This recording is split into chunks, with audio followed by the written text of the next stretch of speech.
Okay, so today we're going to be doing a simple procedure on how to clean the shock oil and put fresh oil in your Traxxas Ultra Shocks. They also work in big bore shocks. They're put together the exact same way, and it's essentially the same thing. So let's get into the video. You watch till the end of the video because we are going to be adding some customization to my Slash. And be sure to wait until the end to see what that is. And also, we've got a surprise for Theo's Rustler VXL that we'll be showing you. So be sure to watch until the end and check that out. What we're going to do is take off the shocks. I already have one off because the cap popped off and all the oil spilled out. So let's go ahead and do that.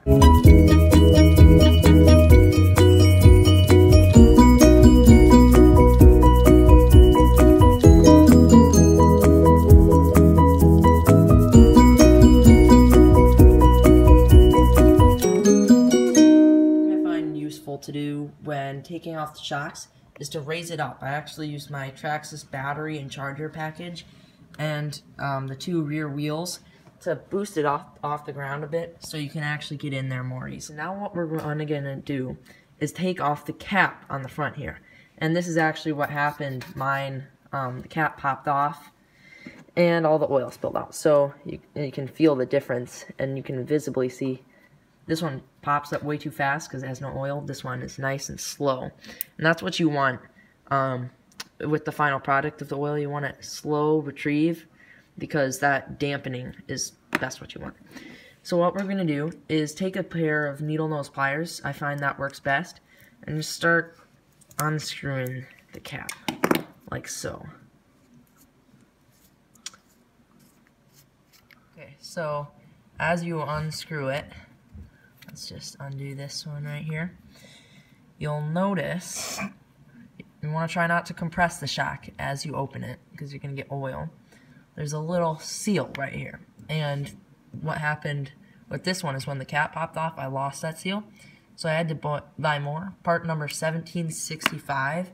It's only $2 for 4 of them, so it's not an expensive replacement. But it's this little guy right here. So just set that back inside the cap so you don't lose it. And you can see the shock oil in here. Mine isn't going to be super dirty, but I'm replacing it because when you change the oil in one shock, you definitely want to replace it in all the shocks because it can throw them off balance. So let's go ahead and you can compress the shock to help get out a lot of that.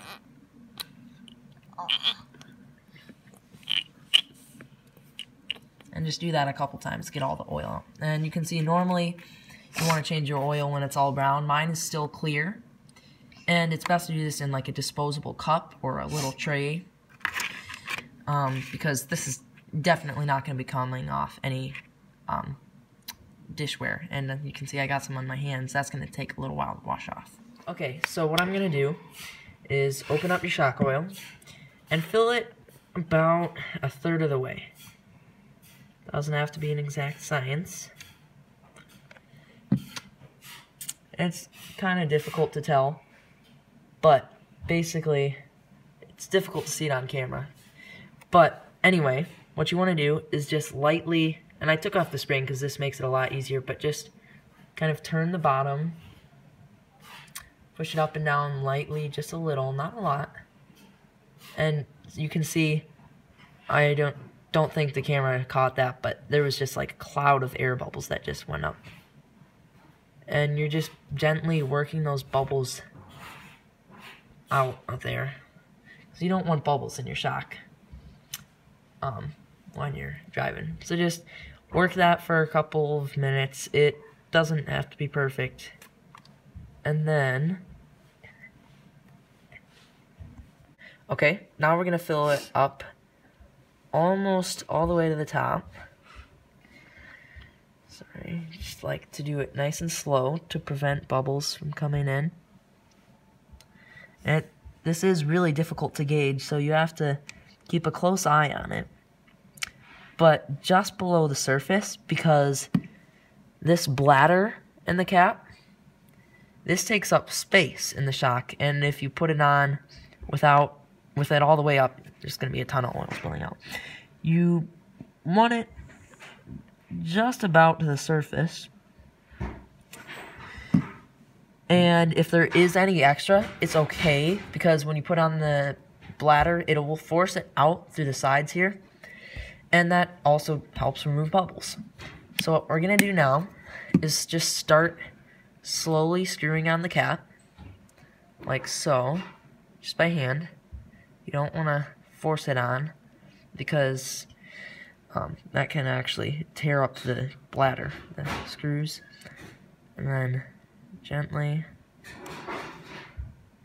screw that on, like so. If there's any extra, you can use a paper towel and just wipe that off, like so.